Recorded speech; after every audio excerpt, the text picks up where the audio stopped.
So like if you're in the church choir, everybody, they volunteer, so everybody's a part, and so you just got to figure out how to put them in the right space. That was my next question, actually. Was Yeah. like, especially because you run a label and you're still like the musical director of the choir. Yep. Yeah. So I mean, yeah, feel free to speak on that. You got to put them in the right space, and you got to make them feel good and all of that kind of stuff. And again, they're volunteering, so you have to recognize it. And some people can't do everything, So there's in dealing with the church choir and all of that kind of stuff. You make everybody feel good, and you try to give them opportunity to shine in the best way that they can.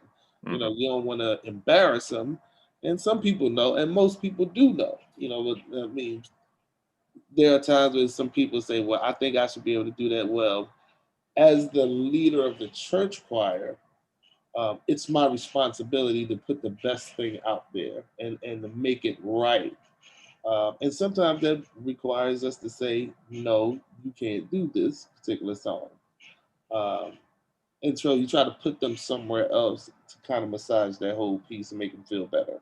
Right. Doing the professional piece, that's a whole different animal, because then you're now coming to my situation. And so I can say to you, yay or nay, and you can say, well, I quit, and I can say, no problem, fine. Like, so you can, you probably gonna have to audition, because there's a special thing I'm looking for. There's a special sound I'm looking for.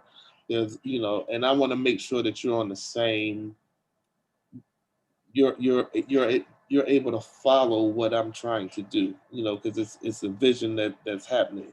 With a church, you're following the vision of the church and who the leader of the church is. And so, and you never want to run people away from the church, because music is a very integral part of church. Most people are driven or bought the church by music, which is what music was made for. So you don't want to hurt anybody in that field. So you just got to know how to massage it from a church perspective, but on a professional level, you can be choosy. You can be choosy. Okay. Pushplaypods.com